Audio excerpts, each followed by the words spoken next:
Uyg'on!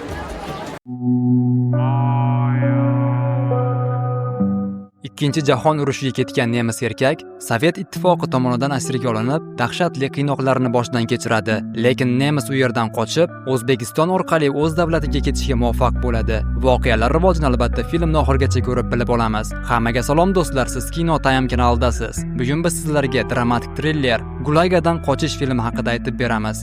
Video boshlanishidan oldin eslatib o'tamiz, agar film sizga yoqqan bo'lsa, albatta videoga like bosib, kanalimizga obuna bo'lishni unutmang. Film nomini esa opsiyaniyada yoki izohlarda qoldiramiz. Ekranga yaxshilab joylashib oling. Biz boshladik. La ilaha illalloh Muhammadur Rasululloh. La ilaha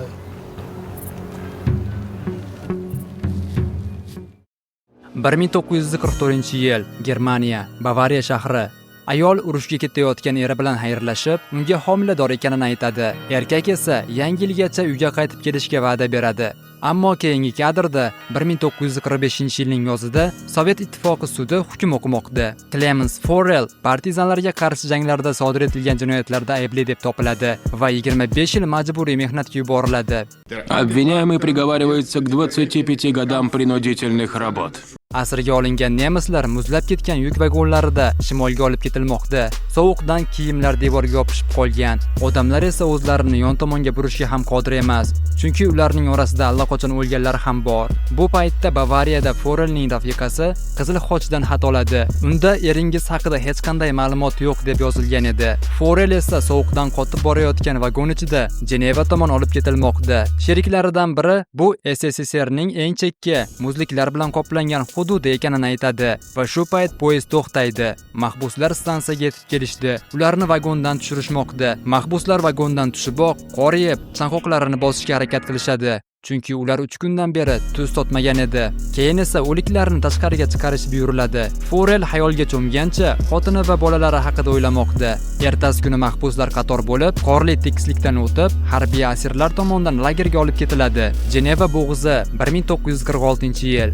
Lagerga urushda o'z rotasini qutqargani uchun order olgan katta leytenant Kamenov rahbarlik qiladi. U mahbuslar o'rtasidagi tartib va xavfsizlik uchun shaxsan javobgar. Doktorlar Staufer va Paxmutova kelayotgan mahbuslarni qabul qilishga yuboriladi. Asirlar atrofga qarab, bir narsani tushunishadi. Bu yerda panjara ham yo'q, sim to'siq ham yo'q. Ammo hammani bir savol qiynaydi. Bu muzliklar orasida qayoqqa qochish mumkin? Kamenov mahbuslardan biri nimadir yashirayotganini payqaydi. Uni yechinishga majbur qilib, onasidan kelgan maktubni ko'z o'ngida yirtib tashlaydi. Mahbuslar konning ichiga kiritiladi. Kiyimlari esa dezinfeksiyaga yuboriladi. Ular yuvilib, sochlari olinadi. Kiyimlar qaytarilganda Forelning ko'ngli yorishadi. Chunki xotini va qizining surati omon qolgan edi. Keyin asirlar qurg'oshin qazish uchun shaxtaga tushiriladi. Bu orada Forelning xotini Erkin Germaniya qo'mitasi orqali erini izlaydi, ammo baribir hech qanday javob yo'q. 1949-yil shaxtada kuchli ko'chki yuz berdi. Forelning yonida ishlagan mahbus halok bo'ldi. Forel esa Kamenov huzuriga chaqirildi. Unga mashina tuzata oladigan odam kerak edi. Hujjatlarda Forel mexanik sifatida ko'rsatilgani uchun aynan uni tanlashdi. Fursatdan foydalanib Forel vagonda yashirinib qochishga urinadi, ammo ko'p o'tmay qo'lga olinadi. Keyin esa uni chuqurga qamab, yomg'ir ostida qoldirishadi. Kamenov esa uning qiynalishini kuzatib masxara qiladi. Qayerga qochmoqchi eding? Alyaskagami? Baribir seni qaytarib topshirishardi deydi. Куда ты собирался бежать? На Аляску? 4 kundan so'ng Forel zindondan chiqariladi va kon ichiga qaytadi. Mahbuslar esa ikkala tomonda saf tortib, Forelni kaltaklashni kutishmoqda va bu sodir bo'ldi. Shifokor uning yaralarini ko'zdan kechirib, Forel sababli mahbuslar 4 kun ovqatsiz ishlaganini, shuning uchun ular vahshiylashib ketganini aytadi. Shuningdek, Forelni tayyorgarliksiz qochishga uringani uchun koyiydi va bu yerdan qochmoqchi bo'lsang, avvalo kiyim-kechak, oziq-ovqat va eng muhimi, to'g'ri yo'nalishni bilishing kerak deydi. Ammo Forel to'liq tuzalishga ulgurmay, Kamenov uni yana og'ir mehnatga qaytaradi. Doktor Staufer esa unga shivirlab, tunda oldimga kel deydi. Tunda doktor Forelga mahbuslardan biri chizgan qo'lbola xaritani ko'rsatib, unga o'z kiyimlarini beradi va bugun qochishi kerakligini aytadi.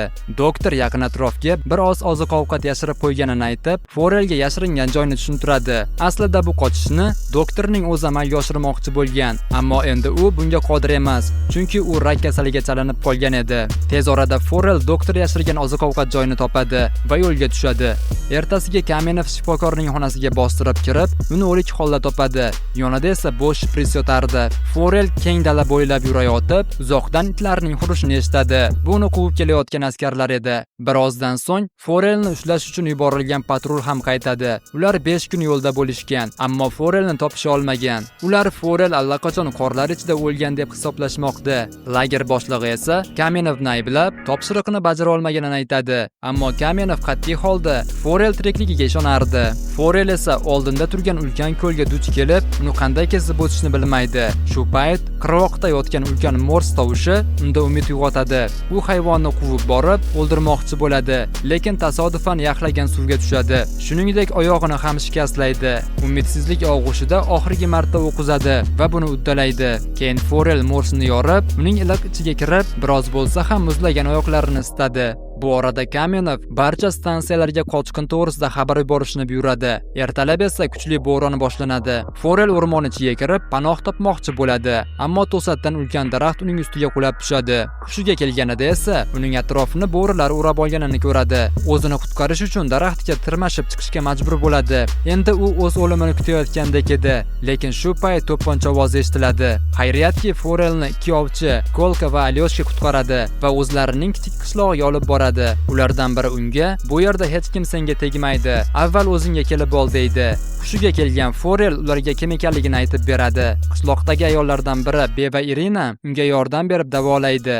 Oradan 2 yil o'tdi. Qishloqda qochqinda yurgan nemis agenti haqida xabarlar tarqaladi. Forel buni eshitib, qutqarib qolgan odamlarni xavf ostiga qo'ymaslik uchun ketishga qaror qiladi. Qishloq sohibi esa unga o'z itini sovg'a qiladi.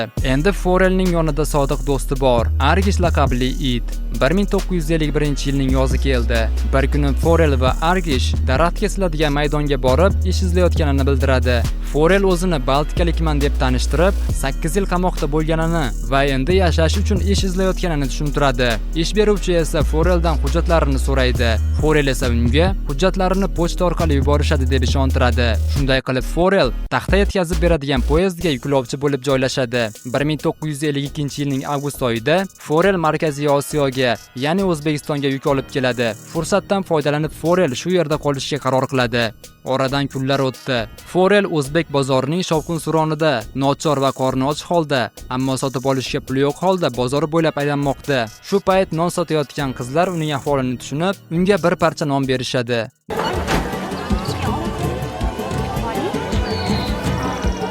Daraxt soyasida non yeb o'tirgan Forel yaqinidagi masjid eshigi ochiq ekanini ko'radi. Ichkariga kirib, o'z tilida ibodat qila boshlaydi. Shu payt bir erkak ichkariga kirib, bu yerda tavba qilayotgan nemisni ko'rish juda noyob holat deydi va uni uyiga taklif qiladi. Ular ketayotgan paytda masjid eshigi oldida turgan qariya ularga sinchkovlik bilan qarab, keyin shoshganicha militsiya bo'limiga boradi. Notanish erkak esa Forelni uyiga olib keldi. Keyin erkak Forelga choy va shakar taklif qilib, undan hujjatlaring bormi deb so'raydi. Forel yo'q deb javob beradi. Bu orada leytenant Kamenov Osiyo yo'llari bo'ylab mashinada harakatlanmoqda. Ma'lum bo'lishicha, mahalliy militsiya bo'limi qidiruvda bo'lgan shaxs haqida taxminiy xabar e'lon qilgan ekan. Yuvinib soch soqolini olgan Forel uzoq yillardan buyon birinchi marta haqiqiy odamga o'xshab ko'rinadi. Notanish erkak esa Forelga oxirigacha yordam berishga qaror qilib, unga yangi pasport olishda ko'maklashadi. Endi Forelning yangi ismi bor, Pyotr Ivanovich Ulanov, millati esa latish. Forel o'zbekka minnatdorchilik bildirib, keyin yo'lga chiqadi. Kamenov esa militsiyaga yetib keladi. O'zbek esa Forelning eski kiyimlarini yoqib tashlamoqda. Shu payt eshik taqillaydi. Bu Kamenov edi va u hammasidan xabardor. Bu orada esa Forel chipta sotib olmoqda. Kamenov erkakka qochqinda yurgan odam haqida menda shubha bor, lekin dalil yo'q deydi. Shu payt to'satdan erkakning ahvoli yomonlashadi. O'limi oldidan o'zbek Kamenovga haqiqatni aytadi. "Ha, men nemisga yordam berdim, lekin men yordamga muhtoj bo'lgan har kimga shunday qilardim" deydi. Forel ketayotgan mashinani yo'lda militsioner to'xtatib, yo'lni sel bosib ketgan, aylanib o'tish kerak deydi. Nima bo'ldi o'zi? Дорога через зону закрыта. Forel esa chegaragacha piyoda borishga qaror qiladi. Sovet chegarachilari hujjatlarini tekshirib, uni Eron hududiga o'tkazib yuborishadi. Chegara ko'prigidan o'tayotganida Forelning yo'parasida Kamenov paydo bo'ladi. Ikki erkak jim turib, bir-biriga qarashadi. So'ng Kamenov yon tomonga chekinib, sobiq dushmaniga yo'l beradi va orqasidan "Men seni baribir yengdim" deydi va ular ikki tomonga qarab ketishadi. Я тебя победил. Eron 1952-yil dekabr. Forel yana panjara ortida. Eronliklar uni rus josusi deb o'ylashgan. Bu yerda bunday ayblov uchun o'lim jazosi qo'llaniladi va Forelni aslida germaniyalik ekaniga hech kim ishonmasdi. Uni qutqarishning yagona yo'li bu Forelning tog'asi uni tanib berish kerak edi. Forel xonaga kiradi, ammo tog'asi uni tanimaydi. Shunda erkak Forelga albom ko'rsatib, rasmdagilar haqida aytib berishni so'raydi. Forel rasmlarini ko'rib, u yerda onasini tanib qoladi. Bu suratni u onasiga 1939-yilda sovg'a qilgan edi. Shunda tog'asi uni quchoqlab, uni aslida germaniyalik ekanligini isbotlaydi va o'zi bilan Germaniyaga olib ketadi. Qor yog'ayotgan kechada Forel uyiga yaqinlashadi. Derazadan qarasa, xonada yangi gil archasi yonmoqda. Stolda qizi o'tirardi, xotini esa o'g'lini kiyintirmoqda. Forel ularni uzoqdan kuzatib, cherkovgacha kuzatib boradi. Tadbir boshlandi. Bir payt qizi ortga o'girilib, otasini ko'rib qoladi. Ortidan xotini ham yaqinlashib, ko'zlariga ishonmaydi. Nihoyat eri 8 yildan so'ng yangi yil yetib kelganidan xursand bo'lib, ko'z yoshga to'ladi. Film esa shu yerda tugaydi.